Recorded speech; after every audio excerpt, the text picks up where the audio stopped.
Hey guys, so I'm in Ethiopia now, in the northern part of Africa, closer to Egypt. I've been here on this continent now about 10 months. Some of the big highlights were Cape Town, I would say Table Mountain, super cool place. You get an awesome view. You can either hike it up or take the tram or take the gondola thing up if you don't want to hike, but the view from the top is pretty incredible. I took an overland trip from there, from Cape Town into Windhoek, Namibia. That was nice as well. You got to see some other big mountains and some valleys and some cool landscapes across Africa. Victoria Falls between Zimbabwe and Zambia, also super nice and quite interesting. Like the whole way there's cafes and internet access and everything, so you can definitely travel through Africa as a digital nomad working on the computer. What was next? Malawi. So after I left Zambia, Malawi, you go to the Lake Malawi, and there's a boat you can take called the MV merchant vessel, MV Ilala.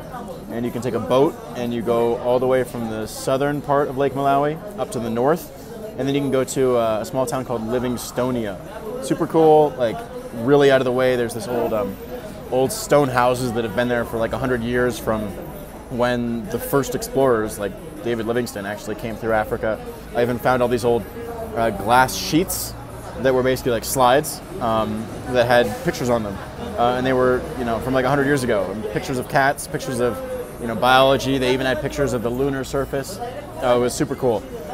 So then after I left Malawi, I went to Tanzania. I will say Dar es Salaam, capital of Tanzania, the only place in the world where actually someone whipped out a big machete on me and tried to mug me. So Tanzania, Dar es Salaam, I mean, even there, I was on the beach, it was nighttime, it was really stupid, I shouldn't have been there. But that was the only place in the world where someone actually has pulled out a big machete and, said, "Oh, give me your money, I'm gonna kill you." So after I was in Dar es Salaam, I went to Zanzibar. Zanzibar is super beautiful, you can go snorkeling, scuba diving. It is just a nice little island, definitely much more like a Muslim feel there, which is cool. And then from there, I went from sea level to Arusha in Tanzania, and then I climbed Kilimanjaro. Super tough. It really winded me. I got up at the top, I got back down from the top to high camp, and then, I try to be a tough guy, right? But even there, they wheeled me down from high camp to mid camp, and then I took a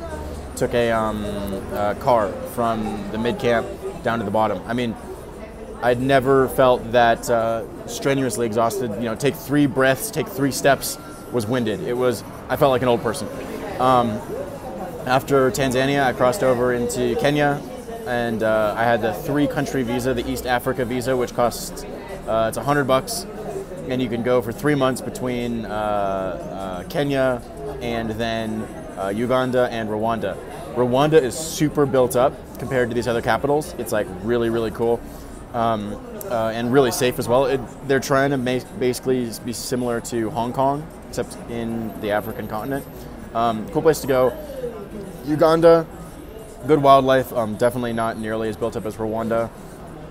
And then I came back to Nairobi, spent some more time there. Nairobi, if you're just coming to Africa, I mean, Rwanda's super safe, but Nairobi is also a hub to go to. And then now I just flew from Nairobi into Ethiopia. So here in Ethiopia, you have lots of like Ethiopian coffee and stuff. It is quite good, and even though the rest of Africa is relatively inexpensive, Ethiopia has just been like mind-blowing. Like, I got a coffee down on the street there yesterday. It cost 5 birr, which is about 14 cents for a coffee that someone made by hand. Even though the rest of Africa is inexpensive, this is a scale of magnitude lower. They have public transportation systems. It costs 2 birr. It's about 7 cents for each trip. So Ethiopia is also super nice. It's just peaceful, pretty safe, especially where all the places I've been, and I've been walking around at night here as well a couple times. Food's good, everything's good. If you like the injera, which is like the bread that you roll up with all the meat or with some kind of sauce or whatnot, it's super tasty.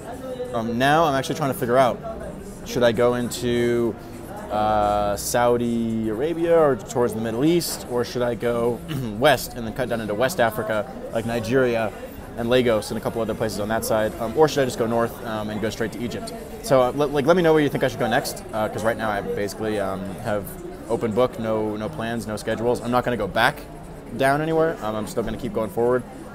Generally, I'm going to be taking a loop towards Europe, hopefully to France and Spain and Germany to be able to practice the foreign languages. But please tell me where you think I should go next. I'm actually, I'll make a decision, but I'm super curious to hear what you guys think would be good.